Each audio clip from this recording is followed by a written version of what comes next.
It was that way when he left. It'll be that way till he gets back. That's normal. What America's experienced is not normal. Now, when you look at this exceptional position we've been placed in, suddenly in America in the last few decades, there's been this move that, Europe is the older, experienced nation. They've been there for a lot longer than America. Why don't we kind of be like sophisticated Europe? And, what they do with government's pretty good, and what they do with civil rights is real good, and what they do with health care is real good. And there's this movement to be kind of like Europe. And we're even seeing it at the U.S. Supreme Court, where Supreme Court justices are quoting what Europe does instead of what America does. Let's be like Europe. Let's do what they do with their laws. 200 years ago, there was the same kind of intellectual elite movement that was going in America that said, hey, let's be like Europe. And at that point in time, Thomas Jefferson addressed that movement. I thought he made a statement that still is applicable today. Thomas Jefferson said this. He said, the comparisons of our government with those of Europe are like a comparison of heaven and hell. Yeah, why would we give up the stability and the prosperity and the exceptionalness that and by the way, this is not a comment on American pride. This has nothing to do, we're not blessed in America because we have a 4-syllable word with an A on each end.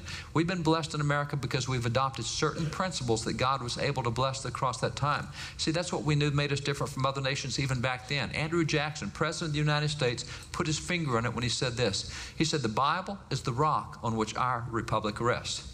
That's what made us different from other nations. That's why God's been able to bless us in ways that other nations, it's not that God's a respecter of persons. He's not a respecter of nations. Any nation that will use His principles, God will bless. Any person that will use His principles, God will bless that. It's real simple.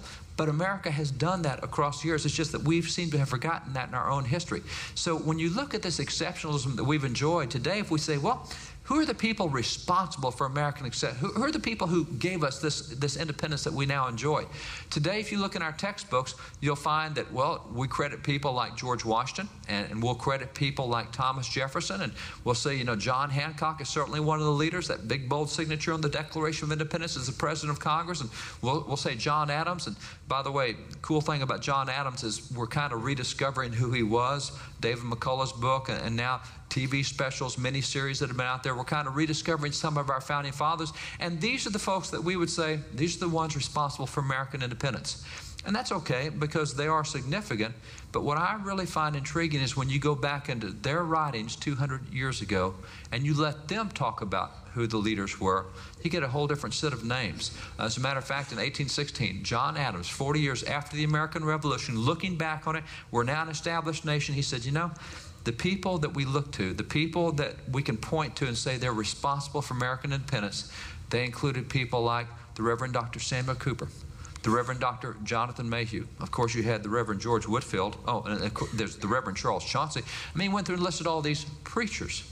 Now, we don't hear this in any textbooks today, and we might know who Whitefield is, but the chances that we know anything about Cooper or Mayhew, Chauncey, slim to none. Not only do we not study these preachers, we don't study the black preachers who had such an impact in the American founding. We know very little about folks like Richard Allen or Absalom Jones or John Moran or Lemuel Haynes. The huge impact that preachers had in the American founding, black and white, we don't study that today. And while we're on things we don't study, we do know about Paul Revere, the Midnight Ride of Paul Revere, that famous poem Henry Wadsworth Longfellow, that ride that Revere... Revere was not the only one riding. As a matter of fact, there was another guy riding at that time. His name was Wentworth Cheswell. Wentworth Cheswell was a black patriot. He was elected to office in New Hampshire in 1768. He was a leader in his church. He was reelected in New Hampshire for the next 45 years, held about 9 different political offices in New Hampshire. Well, we didn't know that blacks and whites were both riding, giving the alarm that night. Absolutely. You see, there's so much about American history we don't hear. What we'll usually hear is the negative aspects, and sometimes we say, particularly in civil rights, we get a Southern view of civil rights. We don't get the other view that was often out there. There are so many patriots we don't hear about today, in addition to folks like Wentworth Cheswell. If you go 6 weeks later over to when we had the Battle of Bunker Hill, the hero of Bunker Hill is right there in the painting. We just don't talk about it anymore, but his name is Peter Salem. Peter Salem right there, and right beside him is David Grosvenor, black and white, fighting side by side in the American Revolution. But Peter Salem is the one who got all the special honors and awards and commendations, more than a dozen different awards from the National Congress, from the State Congress, from his military leaders. He was the hero. He saved countless American lives that day, but we've never even heard of Peter Salem today. In the same way, we'll see the picture of George Washington crossing the Delaware, but we wouldn't recognize folks like Prince Whipple and Oliver Cromwell, 2 black patriots who served throughout the American Revolution with the general and the general staff.